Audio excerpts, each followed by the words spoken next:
The decade of the 2160s provided huge benefits to the fledgling Aegis program. The habitable third planet of the Proxima Centauri system became Earth's first extrasolar colony, and thousands of eager settlers flowed forth from Earth looking for a new start.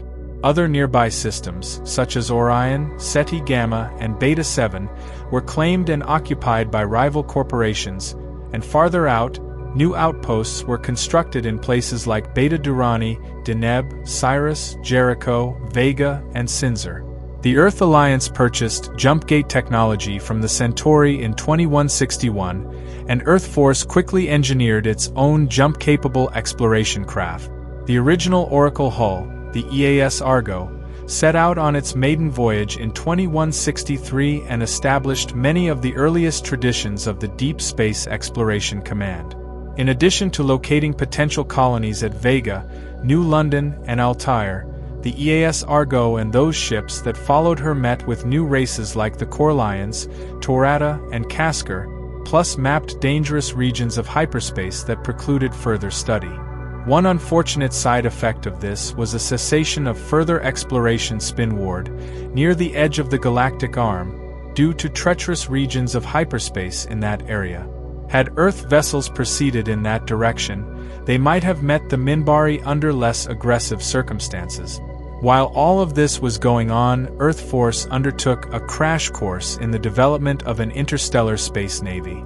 Using components bought from the Centauri and other races, technologies found on distant worlds, and information gathered from other means, Earth's military began to rapidly grow. In power, a major element of this growth was the Starfury program, designed to develop Earth's first non-atmospheric fighter intended solely for interstellar use.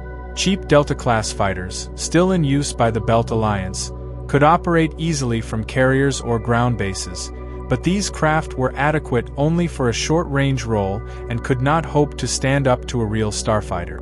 In 2168, the Starfury program bore fruit in the form of the Ares Heavy Fighter, though most people simply referred to the new design simply as a Starfury. This tradition would continue throughout the project's still ongoing lifetime. In addition to this capable fighter, the Alliance also deployed its first real interstellar task force in 2168. Charged with defending the Proxima colony and Earth's growing network of outposts, this group included the Epimetheus-class command ship, the first Terran combat vessel capable of initiating its own jump vortex, as well as early versions of the Hermes Courier, Artemis frigate, Orestes dreadnought, later Monitor, and Tethys frigate. All these vessels were slow and clunky, with weak thrusters and inadequate engines for their missions, but they were literally all Earth had to offer. Their weapons, however, were far more impressive for such a youthful race, including plasma cannons, particle weapons, missile racks, and blast cannons purchased or otherwise acquired from the Centauri and neighboring races. The first Alliance ships did not look like much when maneuvering, but at close ranges they really packed a wallop.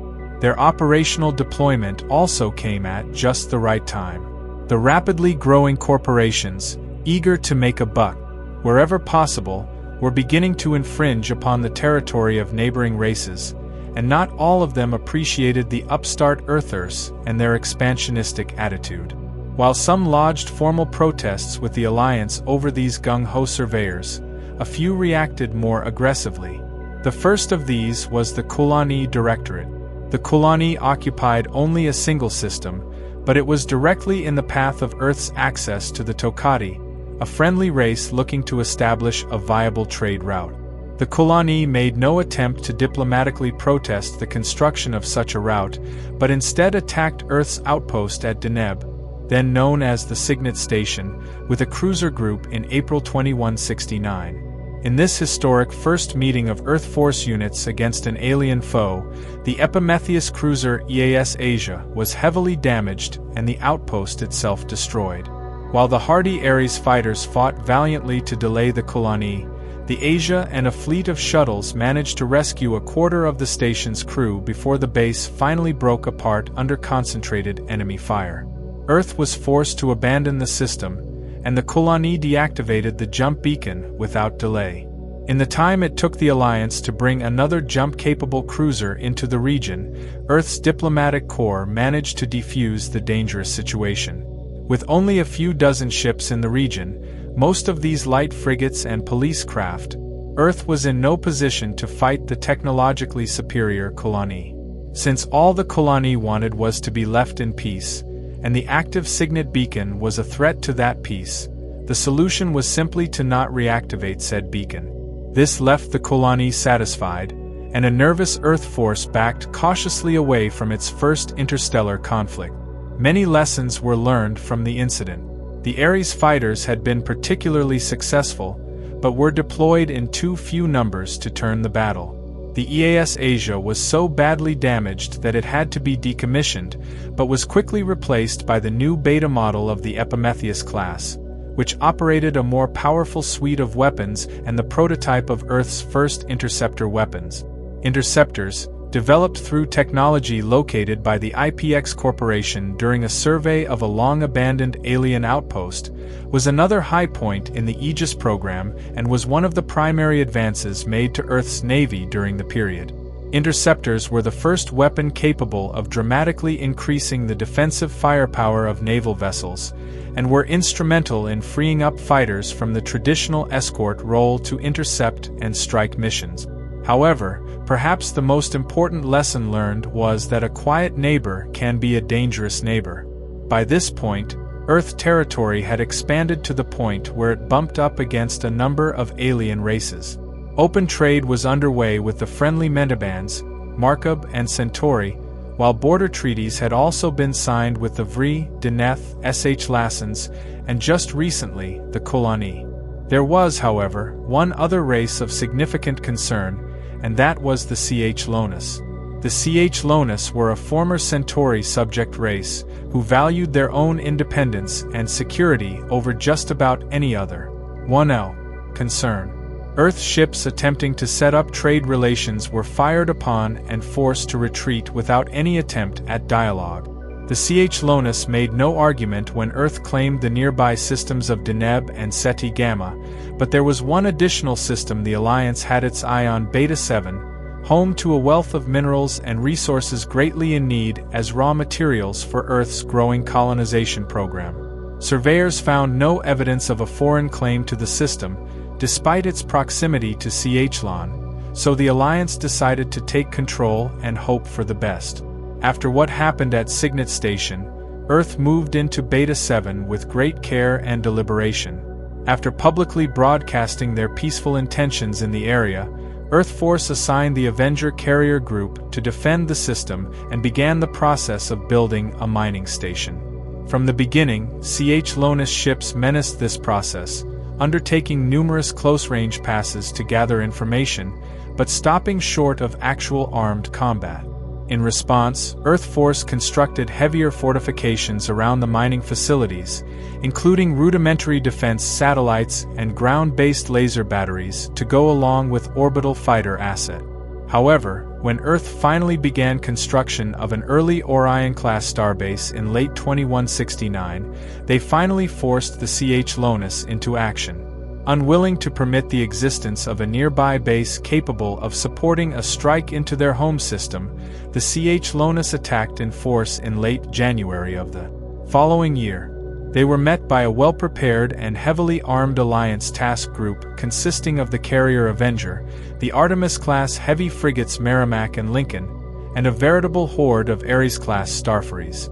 Ch Lonus tactics of the time depended upon use of their ships and fighters in a combined sweeping passes, but time and again the Ares groups drew off defending Ch Lonus fighters into spectacular dogfights, forcing the destroyer group and supporting frigates to break off and regroup.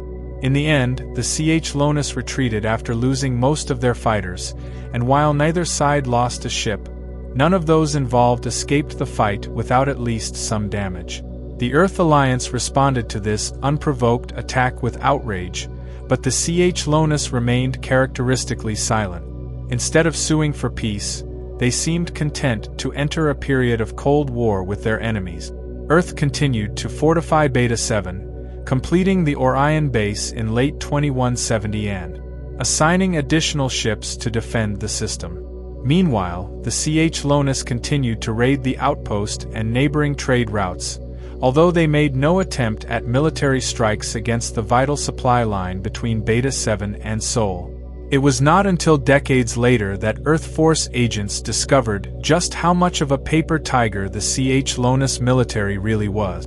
The vast majority of their ships were lightweight hulls reverse-engineered after the Republic's departure from its former slave state, and even at Earth's level of inferiority, the Alliance had equal or perhaps even better weapons overall than the Ch-Lonus did.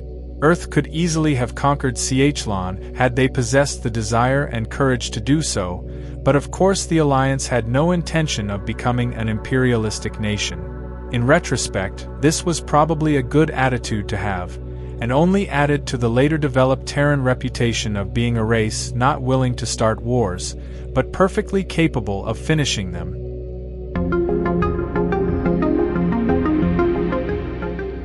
As the Earth Alliance steadily grew in power, many among the Centauri Republic began to grow jealous of House Jaddo's improved status.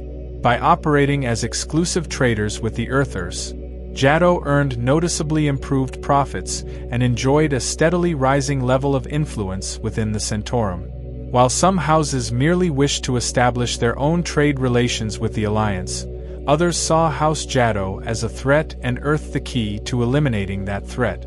However, as is common within Centauri backroom politics, no direct action was taken. Instead, the disaffected houses began secretly hiring mercenaries and raiders to disrupt the trade lanes between the Alliance and House Jaddo's outposts. In 2172, Earth Force agents discovered evidence directly linking certain Centauri houses with raider activity. Debate raged for some time over what to do. There was no consideration of going to war with the Republic, for any such fight could have only one result. Although Earth's leaders in Geneva were still learning about the intricacies of Centauri politics, they did at least correctly discern that their friends in House Jaddo were not at fault. In secret meetings, Earth's leaders confronted Jaddo with their knowledge and were promised an end to the raids, but in fact, House Jaddo knew about them already and had already chosen to do nothing. The Republic was still in decline, and every house was out to cover its own interests. Jaddo knew that to publicly expose the raids and threaten any sort of action could lead to a disastrous civil war, one they would surely lose. So, instead, they provided only token support in the form of intelligence and technological data, without making any attempt to intervene militarily. Earth's leaders were justifiably annoyed. They had to do something. Already the Centauri raids were spilling over into trade with other star nations. As a result, Earth Force was ordered to gradually build up its forces along the border and aggressively pursue the privateers as far as the trail led, including into sovereign Centauri territory. Previously, Earth forces had stopped at the border, letting raiders escape with their booty, but that practice would henceforth cease. The pirates, desperate to escape, called upon Centauri border patrols to protect them, and incidents began to pile up. In most cases, the Alliance forces so outnumbered Republic pickets that the police craft did not dare intervene, but the raiders soon learned the trick of flying directly towards the nearest military garrison and begging for asylum. The result was a wrist slapping by local authorities and, usually, the return of whatever was stolen, but no reparations for battle damage or destroyed Alliance freighters.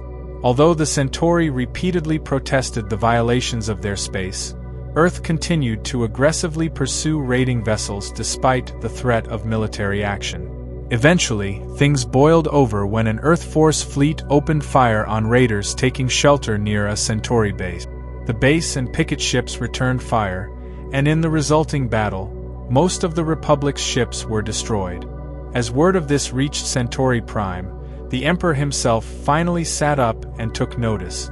While scattered battles continued on the border, he conducted his own investigation and uncovered the actions of his own people. His response was measured, however, and not nearly as harsh as the Earth Alliance would have liked. The raiding was brought to a halt, and the Emperor issued an apology to Geneva for the actions what was labeled as rogue houses. In addition, He also put an end to the exclusive treaty House Jado had with Earth, opening up the entire Republic to trade with the new and emerging power. Although this infuriated Jado and angered a number of Terran companies getting rich through their virtual trade monopoly, the Emperor smoothed things over by publicly praising the obvious military skill exhibited by Alliance forces during the border skirmishes. This left the average Earth citizen with a feeling of well-deserved pride. During the years that followed, expansion continued and colonization began throughout what was now being known as Earth space. Borders were solidified, and the Alliance began the long process of developing its vast territory. Colonies were founded and grew, outposts and bases were constructed, and new jump gates were placed and added to the expanding hyperspace network. The old Centauri gate orbiting Earth was deactivated and dismantled, replaced by a new one in orbit around Jupiter's moon Io. This move greatly increased the security of the homeworld itself, as any military force approaching the planet would have to make its way to Earth on its own, without a handy jump beacon to point the right way. As time passed, however, problems within the Alliance began to surface.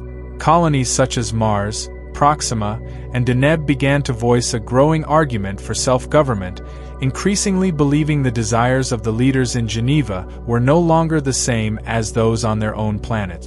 Independence movements began to surface, and although Earth managed to quell the problem on the smaller colonies, Mars and Proxima proved more difficult. Mars, in particular, chafed under the demands of the capital at Earth Dome. Demonstrations were held across the planet, and no small amount of support appeared at home. The Alliance insisted that humanity's best interests were better served through unity, while Mars replied that Earth's various colonies should be treated as independent federated states, with complete self-determination in all ways but protected by a joint military force, the expenses of which would be shared by all. While Alliance leaders struggled with these latest internal concerns, Earth finally came into contact with the expanding Narn regime. The Narns had thrown off Centauri rule in 2195 and immediately began the process of building an empire of their own, in much the same way as the Earth Alliance had done in the decades following contact with the Republic. However, where Earth was content to occupy unclaimed systems and made no attempt to infringe upon the rights of established races, the Narns had no such compunctions. Space around their homeworld was littered with the remnants of former Centauri slave races, such as the Tachunk and Belosians. In order to achieve the level of power they wanted, the Narns approached these worlds under the guise of liberators, only to turn them into subject peoples once again. In some cases, as with Tachunk, their efforts met with success, but on other worlds, most notably Belos and Chakfaf, Narn invasions, for that was what they truly were repulsed. In due time, the Narns encountered the borders of the Earth Alliance.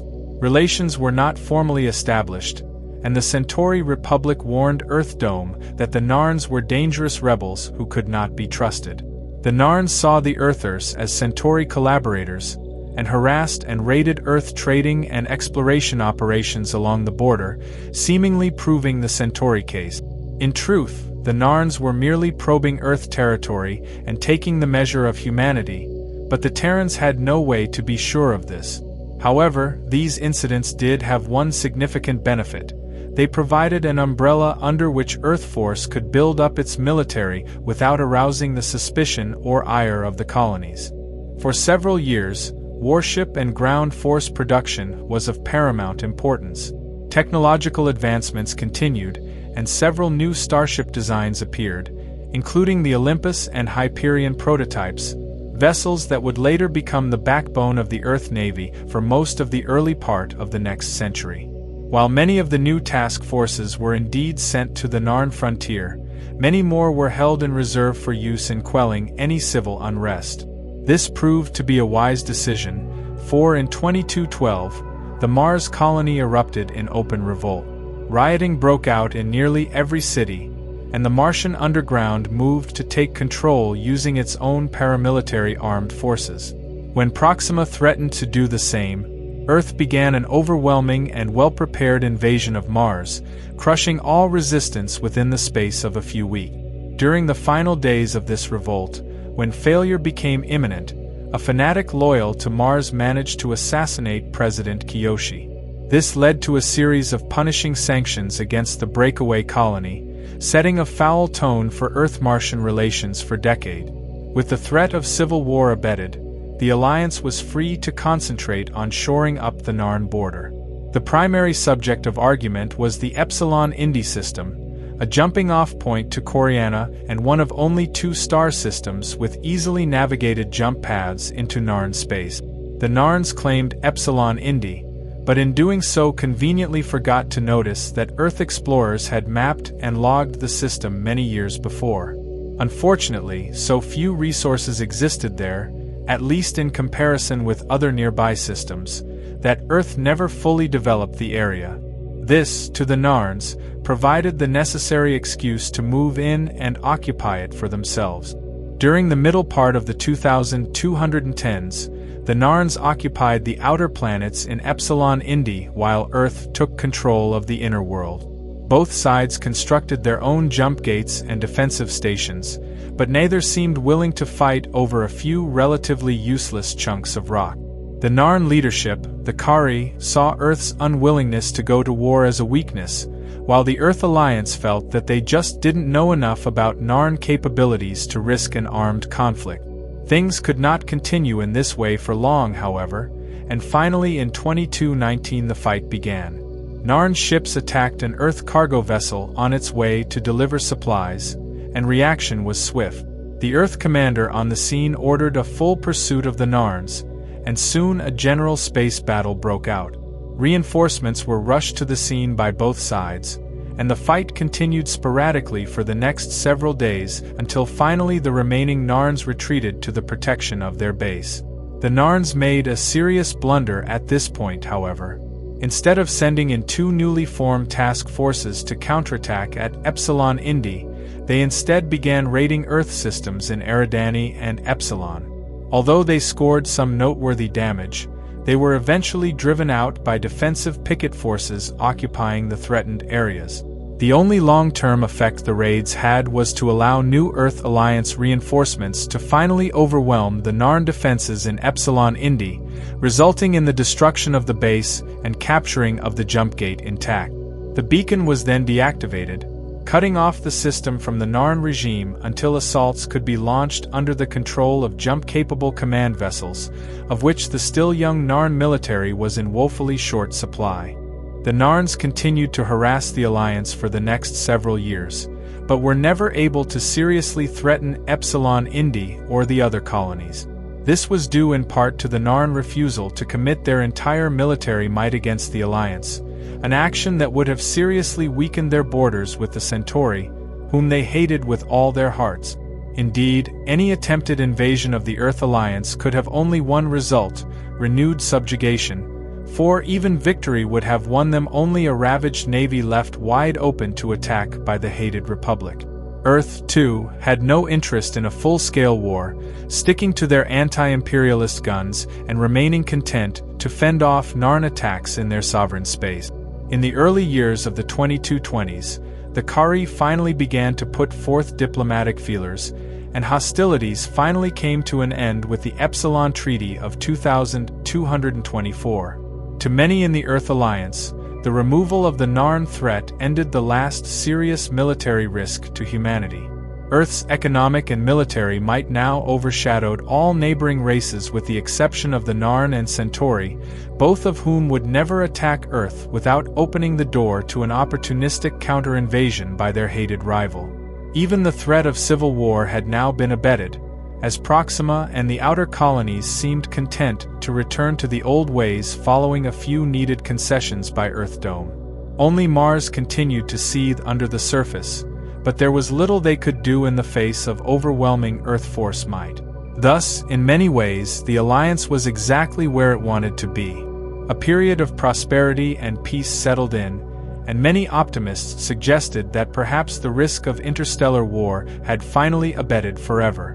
But for Earth, these small encounters proved to be a blessing, as Earth Force was able to work out the kinks in their command and logistics systems. But sadly, in only a few short years, These lessons would be needed to fight in the Dilger War.